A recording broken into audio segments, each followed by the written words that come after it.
Did you have anything come up after winning that Tokyo gold that made you just go like, wow? It definitely was great to do. It gave me more publicity and all that sort of thing, gave me more opportunities, but it didn't change my life. You are on the packets of tacos now though. What sort of work do you do on getting your mind steady leading into a competition? It just comes down to preparation. It's knowing that you've done these tricks multiple times over in practice. You've done the work in the gym to know that you're fit enough to put all this together, but being able to stay focused while you're fatiguing as well. Best park you've ever ridden? My backyard skate park. It's a good answer. If you could only ride one place for the rest of your life, where would it be? The hot box. When people think about Logan Martin in BMX history, what do you want them to think? Welcome to the Better Bloke Podcast. I'm Matty. I'm Rob. And we're just a pair of average blokes on a mission to try and be a little bit less average. We're going to speak about all things highs and lows of what it feels like to be a bloke, plus speak to some legends along the way about what it takes to be a better bloke. Let's get stuck in. Buckle up, we have an absolute legend in the house. From riding BMX all around the world, winning an Olympic gold medal, to just being a bit of a pillar of grit, determination, and getting it done. It's Logan Martin. Let's get stuck in.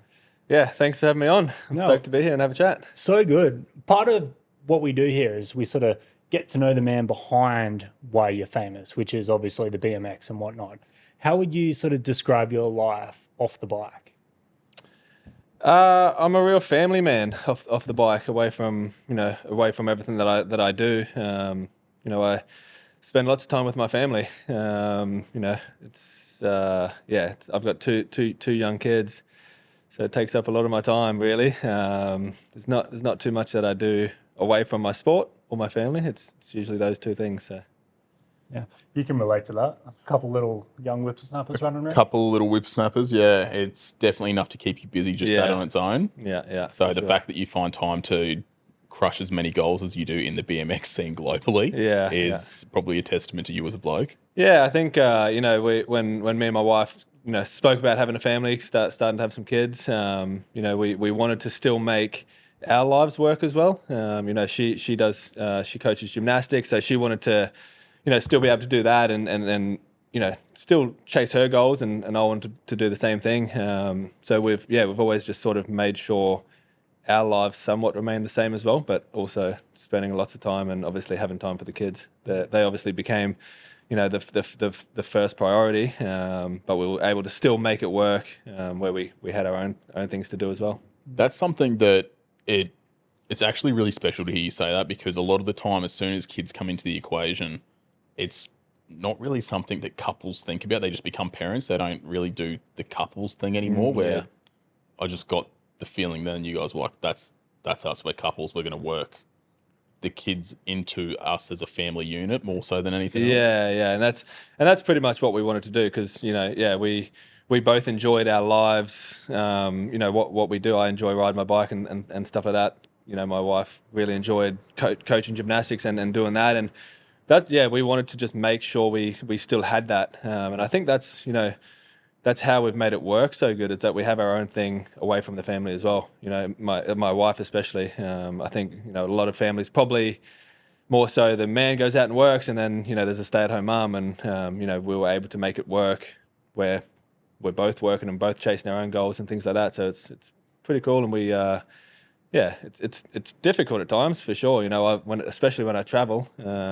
We have to make it work, and we need babysitters and stuff like that, which we don't have heaps of access to. But we've managed to make it work, and we love it.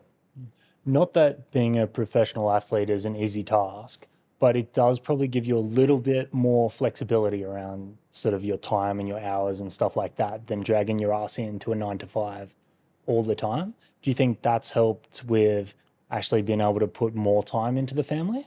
Yeah, for sure. Definitely being able to create my own schedule helps a lot. And the fact that my wife's job is more so in the afternoons and nighttime, it allows me to be able to do what I do in the first half of the day, and then get home, look after the kids while she goes and works in the second half of the day.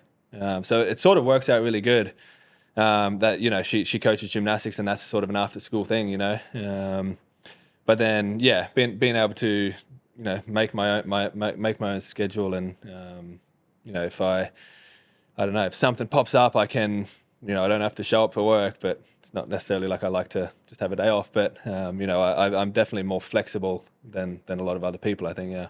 With the professional sort of BMX extreme sports side of it, I don't know much about that other than it looks really cool on YouTube and reels and whatnot. Like what's entailed for like your days? That's your job. Like what happens for Like you to create your own schedule? Yeah. What's your schedule look like? So pretty much for the last probably 4 or 5 years, I've incorporated some rest days. When I was younger, I would just ride, almost all day. Then I'd go to the gym in the afternoon. I'd just do that every day until I was too sore, probably, 10 days in a row. And then I'd be like, all right, I need to have a day off. And then I'd sort of sit around for a day off and do nothing. So the last 4 or 5 years, I've structured in rest days. So on a Wednesday and a Sunday is a rest day, but it's a family day. So my wife also has those days off. So we have them as family days. But it's also a very good rest day because then I can get back on Thursday and I feel good, ready to go again, and ready to put in work on the bike and back in the gym and things like that. I'm pretty much on the bike 5 days a week, and in the gym 4 or 5 times a week as well. So I'll work like ride in the morning, work out after lunch, get home, pick the kids up from daycare, or take over, looking after the kids while my wife goes to work, which is hard sometimes. I'm smoked at the end of a day, and then I've got to look after 2 kids. My boy's 5. Full of energy, and my girl is 2. So, that's hard at times as well. I got to get home and I don't have a break. And it's handy you have a skate park in the backyard. Yeah, right? And you just push them out there and let them. I do have a pretty cool backyard. We've got a trampoline, the sandpit, and the skate park and things like that. My boy likes riding, so there's plenty for them to do. Most of the time they want me to do stuff with them though. And you cooked from just doing it all day. Yeah, that's right. Yeah. So some days are tough, but as I said, we make it work. It's a pretty good little routine that we've got going on now.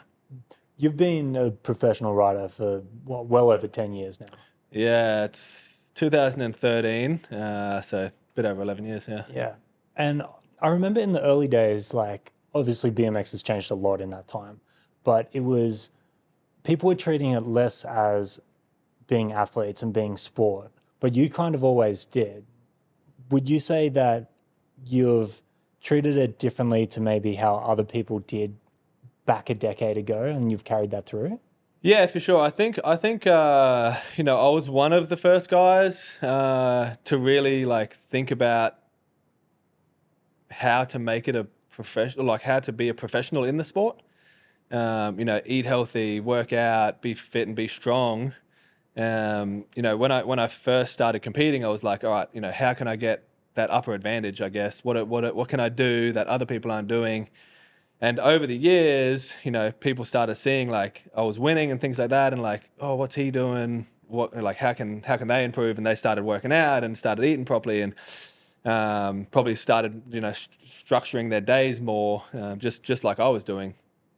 So I think I was one not the first guy for sure, but one of the first ones where it sort of people started looking at like, oh, maybe I should start structuring my days more. And I think you were a bit of a trailblazer, because I remember being at the GC compound years and years ago, and you and a couple of the other boys were like, I think you were trying to learn how to do the splits.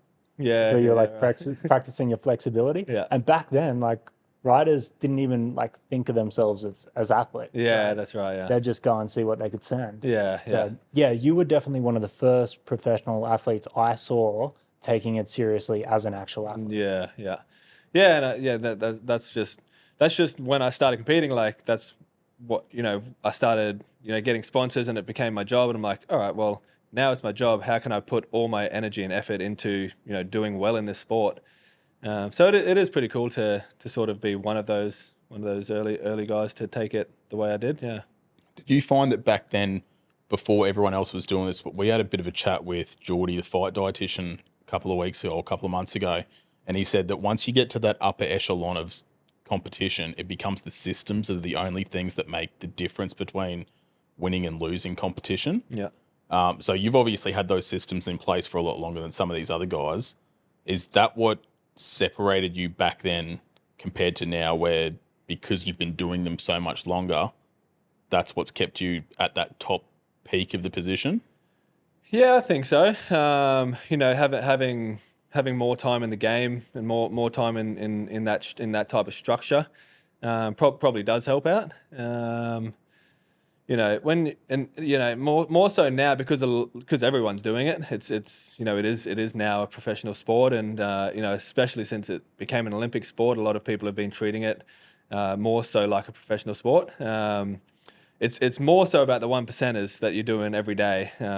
Just the little things, how you can be just that 1% better every day, and if you can try and think what someone else isn't doing, and you can just nip them on the next contest, or just get a little advantage on the next contest, then you can come out on top. And it's that margin's getting smaller and smaller. And it's really, you don't want to be making mistakes, because the other guy is going to be, on their game as well. Yeah, nipping you in the butt. No one's rocking up to the Olympics on a hangover. Yeah, that's right. Like, exactly. Those days are gone. Definitely back in the day, people were, out the night before and, partying and then rocking up to the event hungover. And people used to win as well. Like, some of my mates used to rock up, hungover off no sleep, and they'd do well at the event. That was never the way I wanted to compete. And over time it definitely faded out. Yeah. So we're talking about, I guess, BMX as a sport going more mainstream. And you as an athlete, right? So you were the first Olympic BMX gold medalist, which massive achievement. And then you went on to get the Order of Australia medal as well. So these are two probably very mainstream accolades, you could say, that wouldn't be traditionally associated with an action sports kind of guy. How was, again, the feeling of trailblazing that for the wider community making you feel? Yeah, look, it was obviously a very, very special thing to go to the first Olympics and then to win the first gold medal. That was a massive goal that I had set. And I, going into Tokyo, I just wanted to showcase our sport. Freestyle BMX, I wanted to showcase it on a completely different platform. And obviously being the Olympic platform, the world's biggest sporting stage, just made it that little bit more special. And to go there, win the gold medal, and then have all these, different opportunities pop up, and as you said, get that medal and or the Order of Australia medal. It was very cool. Like, it was so different to anything else I had experienced, and all this different stuff was popping up, after the Olympics, and yeah, it was really cool to experience that, and to have those, I guess to have that accolade, it's it really put the cherry on top for me. Did you have anything come up after winning that Tokyo gold that made you just go like, wow, this is that, like maybe the gold medal was the catalyst for something, just blew your mind?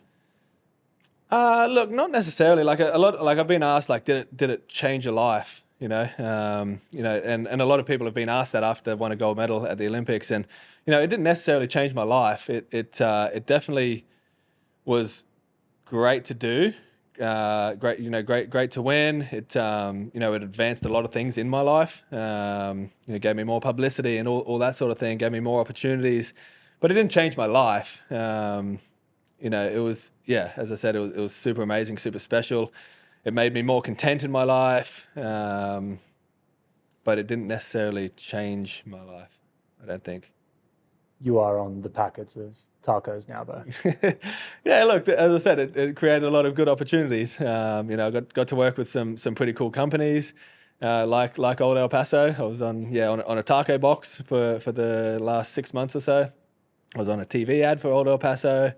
So, like, I've definitely done a lot of cool things. I've been able to branch out and work with, lots of different companies that before the Olympics, a freestyle BMX rider wouldn't have got to work with, or, even skateboarders wouldn't get to work with lots of different companies. So just being on the Olympic platform it's opened up a lot of new doors, and to have freestyle BMX, on that Olympic level now is, it's pretty amazing, and it's cool to see. It's really helped grow the sport in Australia, and I'm sure, all different countries as well.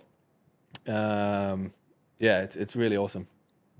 So we're talking about it becoming more of a mainstream sport, but the fact is it's still an extreme sport or an action sport. And inherently there's so much risk that comes with that. Like, you're sending it off these jumps, doing all sorts of maneuvers. You got to balance self-preservation versus the rewards for doing it. That requires mindset. And that's a lot of what we talk about here. What sort of work do you do on actually getting your mind steady leading into a competition? Yeah, I think it just comes down to preparation for the most part. Knowing that you've done the work in training, for the most part is a massive one.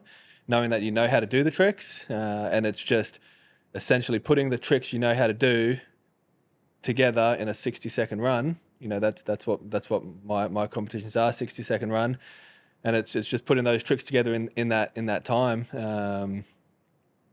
and in that very specific moment as well.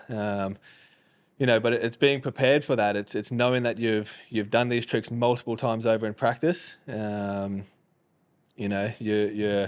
You've done the work in the gym to know that you're fit enough to put all this together in a 60-second run. It's quite tough on the body at the end. Probably the last 20 seconds of the run, you're really fatigued. So you're trying to really stay focused on the next trick, and not trying to think too much about the way your body feels and how tired and fatigued you were getting, but being able to stay focused while you're fatiguing as well, because you've got to really concentrate on the next trick, and got to concentrate on the takeoff, got to concentrate on the landing, so you can get to the next ramp. And I think for the most part it's preparation. It's just knowing that you've done the work.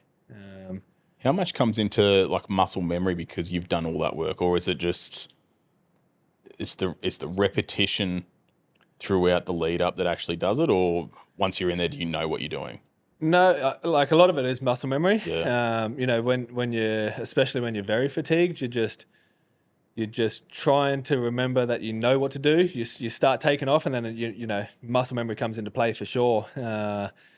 And that muscle memory is built off repetition, and that which ultimately comes down to preparation. You've done the reps in practice, you've done the reps in the training. Now it's going to do it, and just believing that you can do it, and believing that the muscle memory is there to take you through it as well. When you watch you ride, it has to be muscle memory, because some of the stuff he does, he goes up and it all happens so quickly. You wouldn't actually have time to really be thinking about what you're doing. No, that's It'd right. be a takeoff, and just you have to rely on going into something that you've done 1,000 times. Yeah, exactly. Because like in one trick, there's lots of combinations going on. You'll pretty much you'll know how to take off, and then it's muscle memory. It's like if you do a bar spin, your hand automatically goes here to catch the bar spin once you start passing the bars around. So your hand goes in the right place, and then you got to do the next trick once you've caught the bars and the handlebars. And it is a lot of muscle memory. It's knowing where your bike is at all times, and your hands going in the right place, your feet catching the pedals, or catching the bike in the right spot, because you know where your bike is going to be, and you know where your feet and your hands need to be. If something goes wrong in one of these comps, just say you're 35 seconds into a run, everything's going smooth as, and then you miscalculate something and you've just thrown off your transition to the next jump. What goes through your head then? Are you like, okay, shit, I have to do this on the fly now to recalibrate, or do you just follow through with that, or like how? Yeah, no, that's got to throw you, yeah. Yeah, that's sort of it's a very good question. It's like you have a split second decision to make the right judgment, and that also comes down to preparation. You've done a sequence 1,000 times, and it's not the same landing every time. So in that split second, you have to make the right decision. Like, okay, I've landed a bit flat.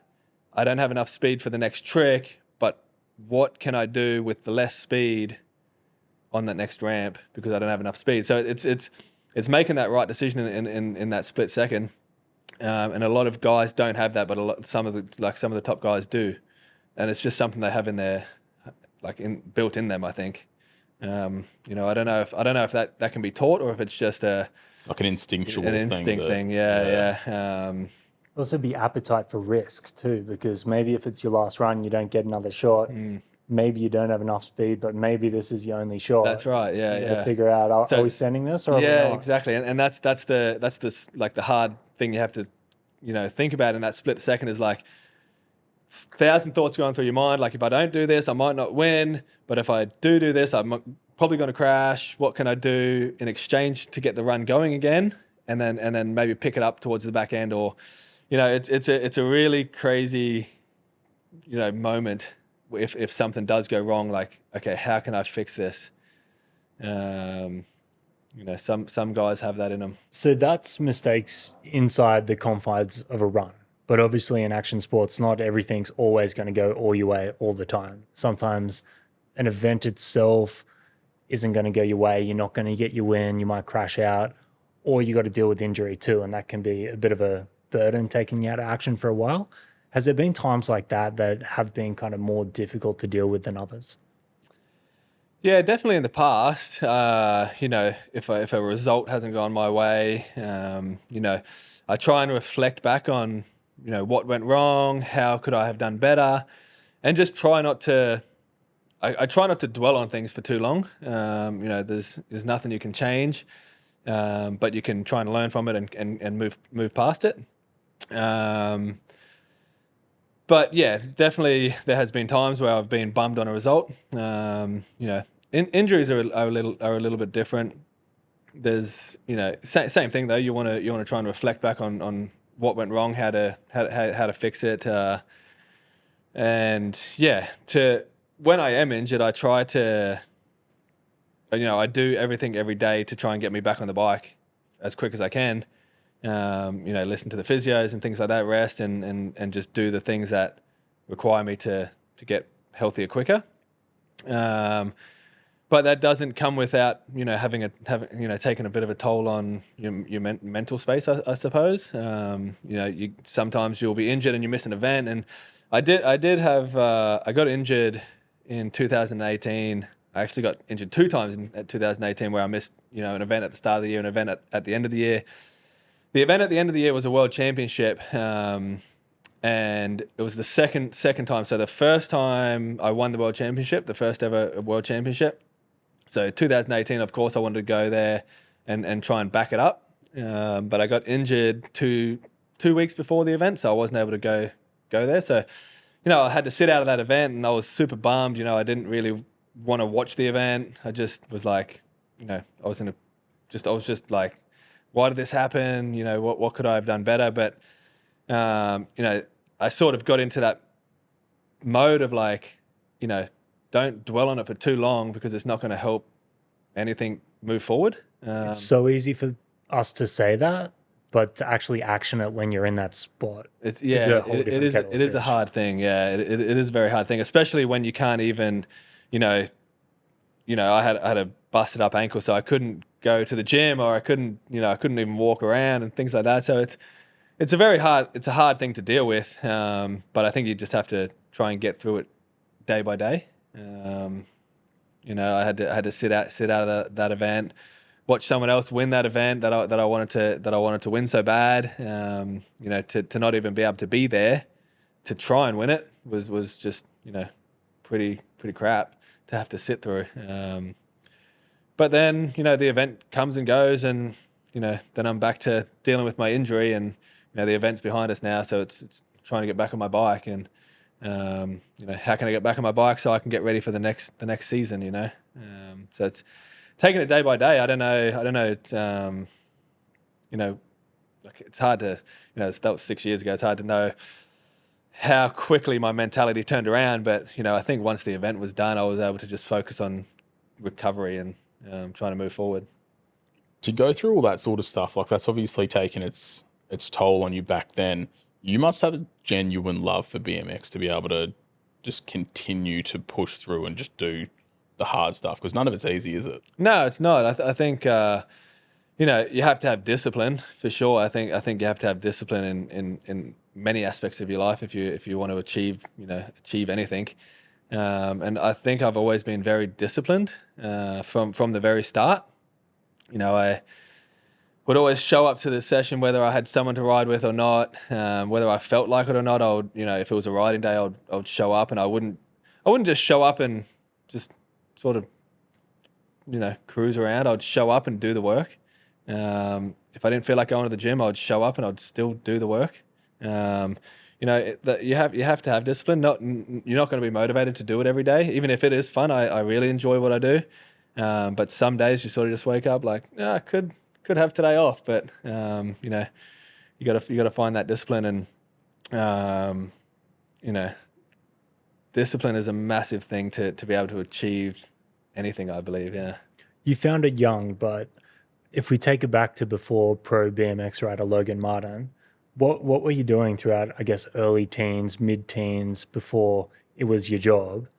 And was that discipline then there, or was there anything else happening in your life that might have led into this relentless pursuit of discipline? No, I think I always had the discipline within me. I always wanted to perform. I always wanted to be at the top of my game every day, whether I was riding or not. Even before riding, I played football, but every training I put as much effort as I could into it. Every game I put as much effort as I could into it. And then I started riding, and when I was riding, when I was a teenager, I was just trying to get better. I was trying to learn a new trick every day. I was just trying to have fun and ride with my friends. And I don't know. I think I just had some form of discipline in me. And once I started to, I guess learn more about discipline, I started to think like, okay, I have the discipline in me. So it wasn't hard to, it wasn't hard to show up each day. I think it was just that's what I was doing. I was just showing up because the discipline was within me. Do you find it drove it home that you started to reap the fruits of sort of that discipline, and you were seeing the rewards of what was coming from it? Did that make it easy to stick to it? Yeah, for sure. Yeah, I think once you see something working, you don't really want to stray away too much. Once I started competing, once I started winning, there wasn't many days where I'm like having a day off just because I don't feel like going to ride or going to work out. I was just like, all right, it's another day to ride. Here's another opportunity. And, that definitely helps keep everything moving, in the right path. And, I got asked, what did I do right, on the day that I won the Olympic gold medal? And I said, it wasn't what I did right on that day. It was what I did in the lead up. It was the discipline I had day in, day out in the lead up, that drove me to win a gold medal. So it was just something that was within me, I think, from a young age. I want to dive into that a bit, because it's a lot easier to be disciplined when there's a passion there, which you have with BMX. So even if we're talking about getting up early to go to the gym, or when it's rainy and it's not the fun parts, you had a pretty clear vision on what the end goal was, and could see that all these things were going, there was a point to them. Yeah. Did you ever have like maybe a shitty job when you were 14, like just stuff that you knew wasn't helping really anything, where there was just a different mindset to it? I did get one job when I think I was 17. So my whole thing was like, I went through schooling, I finished school, and I sort of said to myself, like, I finished year 12, and I said, I'll give myself a year to just work hard at BMX and see if I can, get this thing off the ground and turn it into a job. And I don't know, it might have been like 6 months after school, my dad got me a job at a cabinet making place. I rocked up in the morning for the first day. It was Monday morning. He's like showing me around the warehouse, showing me what to do. And, I had a couple of jobs, and then I finished the job, and then I was sweeping the floor, and, I went to lunch, and I just didn't go back. I went to lunch, and I just said, like, called my mum, like I can't do this, That afternoon, went to the skate park and just kept working hard, and doubled down. Yeah. I'm like, man, I don't want to work a job. I don't want to work for someone. You know, so I was able to leave there and work hard on riding, and you know, I was eventually able to, you know, get it off the ground and you know, start making some money from it and start living off it. And you know, yeah, I just There you go. Discipline is a lot easier when there's passion. Otherwise, it's very hard to show up every single day. Yeah, for sure. Yeah. It's sort of like contradicts it though. It's like real discipline, and I left at lunch. Yeah. Real discipline as long as I want to do it. Yeah. No, it's good. How supportive? Do you remember when you phoned your mum at lunchtime and went, "I'm out. I can't do that." Was she supportive of you chasing your dream? Yeah, she was. You know, I called my mum because she worked around the corner.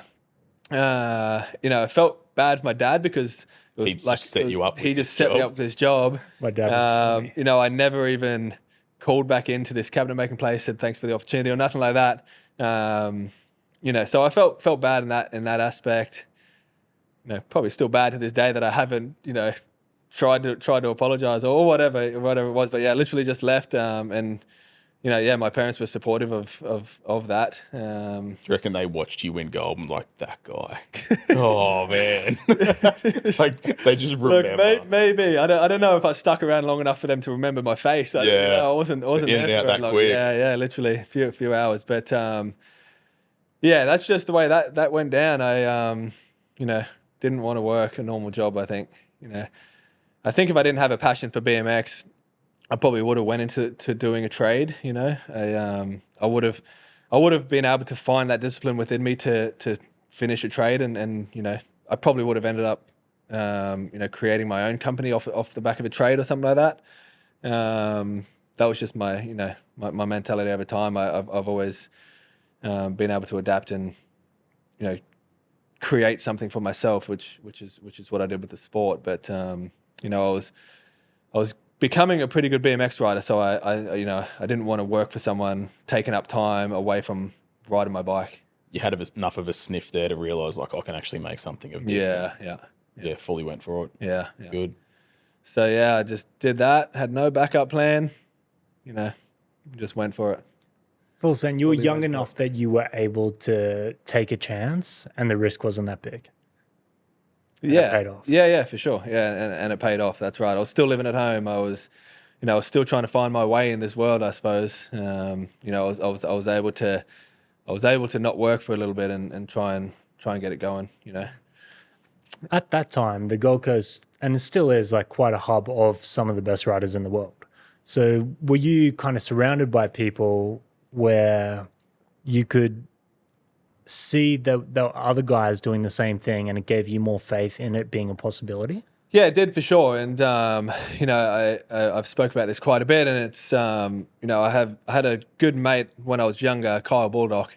He's a couple of years older than me, but he broke out into the scene, and he made it a profession. Like he made it his job. And we were riding together every day at the GC compound, and you know, I was like, okay, you know, if I can learn off him, we can start traveling together, we can compete. Like he started winning, you know, all these big events, X Games and Dew Tour and stuff like that. So I had that mentor, which, you know, was my best mate at the time. And, you know, I was able to see like, okay, if I keep riding with Kyle, if I keep progressing with him, you know, we keep being good mates, then, you know, I can get to where he is. You know, and it's funny actually, on my 18th birthday, we got drunk, went to a casino, and we got into a bit of an argument that night, you know, of me pretty much telling him like, there's no way I'll ever beat you, you know, I'll never be as good as you. And he's, you know, yelling back at me like, yes, you are, like you have talent, and like you'll be able to beat me, keep working hard and all this stuff. And, you know, in that moment I didn't believe it, but as I started working hard, you know, I started to have that self-belief, and you know, I ended up, you know, starting to outwork him, and then I started to beat him. And, you know, I think that's, you know, pretty cool that I didn't quite have that belief. He had the belief in me, and then I worked hard, and I made it, you know, made it a reality, I guess. Mm-hmm. Rob might not get a lot about BMX, but he loves competitiveness. I do. Big fan. I think that everyone needs competitiveness in them to help them drive them that little bit further. Yeah. So you obviously love the sport. How much do you like winning? Yeah, I love winning. It's obviously, you know, when I was younger, I was I was probably more competitive. Over the course of, competing for 11 years and winning a lot, I still have a competitive thing in me for sure, but I'm not like stupid competitive. I'm not like going to try and, drive faster than a race car driver. If that sort of makes sense. I'm not going to try and compete with someone that's way above my league. And if I lose, then get, salty about it or things like that. It's, I'm competitive within my own limit.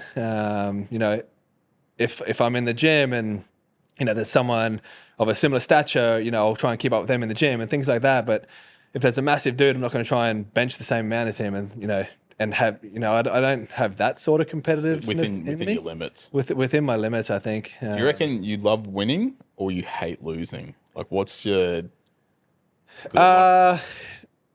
Good question. No, I think I love winning. You love winning? When I was younger, I probably hated losing, but I love winning because it shows that you're able to, put in the work and then, put all the work to the test. And when it pays off, it makes the work feel really good. So yeah, I think I love winning more than I hate losing. Competing professionally for 11 years, but halfway through this 11 years, you've become a father.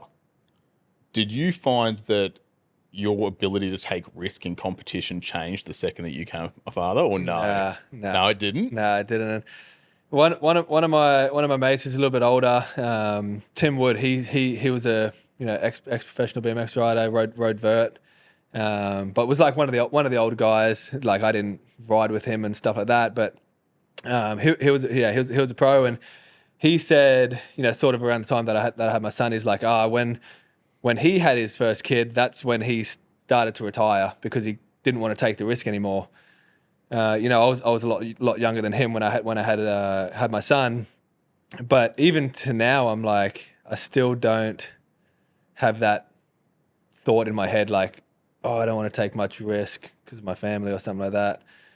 I don't know. I take risk within my own limit. I've always been very calculated and know my own limit. And you have to push past that limit, but not too far past the limit. And that's how you can progress and keep growing and get better over time. But if you don't quite understand your limit and you push way past it, that's when things can go really bad. And I mean, things can go really bad even if you push just past your limit as well. But I try to take calculated risk. But yeah, that thought has never really come into play for me. Yeah, it's always been something that I've always thought where, like, you hear of a lot of guys, they'll, as soon as they become a father, because there's, I guess, something else weighing on it, they learn a bit of self-preservation where they may not have had that previously. So yeah, it's interesting to hear you. Yeah. You're so calculated, and you've had like a lot of longevity in what you've been doing. So obviously you're pretty good at managing the risks within this. Yeah. And I think there's like a sense of optimism that you don't allow yourself to think into those negatives too much. So you're probably not thinking about what happens if I get hurt. Yeah. And having a sense, like a decent sense of calculation, you are aware of what could go wrong. But for the most part, if you're thinking positively, knowing you can do it, knowing, things can go right as well, and thinking more on the positive side, I think that's what helps push past, those negative thoughts. And, there's definitely negative thoughts that enter into my mind for sure. But, for the most part, I know that I'm capable of doing a certain trick or making it go in the positive direction as opposed to the negative direction. So, yeah. So we got a little quick fire round. I'm going to fire off 5 little questions at you. And it's just quick 1-word responses. And you're going to hit me with them, all right? All right. All right, so we'll start off easy. Favorite trick? Front bike flip. Simple one. Best park you've ever ridden? My backyard skate park. That's a good answer. Rider or athlete that's had the biggest impact on you? Kyle Baldock. If you could only ride one place for the rest of your life, where would it be?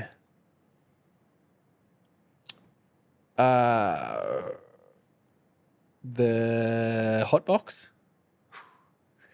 One song that gets you pumped up. I don't really have an answer for it. And that's because when I listen to music, it doesn't pump me up. I listen to music to sort of calm me down. Right. And keep me calm. And I just, even at a session, people are trying to put on songs to pump them up. And I'm just listening to this mellow music. Like I'll just listen to this mellow music to kill the dead noise and just to sort of sing along with it and stuff like that. So what about in the gym? You want to try and get into a flow state before you compete, essentially. So you just there's nothing else going on in your head. As long as I can stay calm and I can keep my my mental space clear or not overwhelmed, then I can be better. Or I can be my best self, I guess. So big not like all going crazy and things like that where I'm not thinking clearly. I guess it's the same thing as if you're angry, you can't think clearly. But music calms me down. So I don't have a quick fire answer for that. But that makes sense. Sorry for the long answer. Oh, Jay, I got one for you. When people think about Logan Martin in BMX history, what do you want them to think? I guess I want them to think that I was a hard worker. I sort of pride myself on working hard consistently, and I would love if that showed on the other side of, when I'm retired and stuff like that. I guess it's hard to see the hard work, but maybe the consistency. I like being consistent day in, day out in my training. I like to be consistent at events. I like to be consistent in my runs, and I like to have consistent results. So maybe that answer is consistency. Yeah, 1% better every day. Got the LSKD repping. Yeah, very much. Better bloke. We're all about that. A little bit better every day. Yeah. Rob's got a little question for you. We have this big Facebook group where we get people asking for advice, and we got a guy that's asked for some advice, and we think you might have a bit of input on it. Okay. So one of the guys recently put up it wasn't so much advice, but it was more so he was making a statement to the group that he had his little 7-year-old doing some crazy stuff on a dirt bike. Yeah. And he said that was a direct reflection of not sitting them down in front of a iPad for hours on end. Yeah. What's your views on screen time with kids? Are your kids pretty active little kids, being that you've got the sandbox and the trampoline and the skate park and that? Yeah, they are very active. I'm very active. My wife likes getting out of the house as well. We don't like just sitting around watching the telly. But I am okay with a little bit of screen time, a little bit in the morning to sort of wake up and start the day, a little bit of wind down time in just before bed. But generally not throughout the day, because that's what I do. I don't sit down and watch telly during the day. I'm out and about doing things, or I'm doing something productive. So I'm okay with a little bit of screen time, but definitely not hours and hours on end. And I don't like to parent by just getting them in front of YouTube. I want to be a parent to them. I want to do things with them. I want to show them different things. I want to teach them different things. And I don't think putting them in front of a screen all day, every day is doing that. So I definitely like getting them out of the house. And, me and my wife like getting them out of the house, or even just doing things around the house.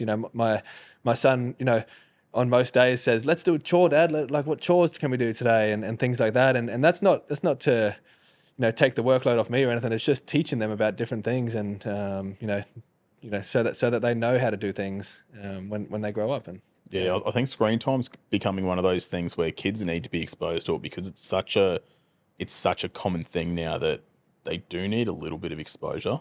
Where like they go to school and they've got iPads at school, laptops at school. If they're not getting some form of exposure with that, they're not going to know what to do. That's right. Come that time. So yeah, no, that's fair. Yeah. So I'm okay with a little bit.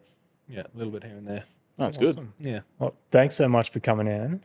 we'll drop the links to all Logan's stuff below so you can go and follow along with his journey, see all, I guess, what you're going to get up to in the future, competitions next year, and everything you're doing outside of the world of BMX as well. Yeah. If you want to find out more info on the project, www.betterblokeproject.org, and you can find out all the information on upcoming events, the podcasts we do, and everything else we have going on. And as always, be better. Thanks for tuning in to today's episode of Better Bloke.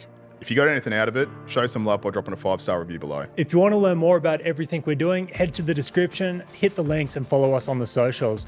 If you want to learn more about the project, head to betterblokeproject.org.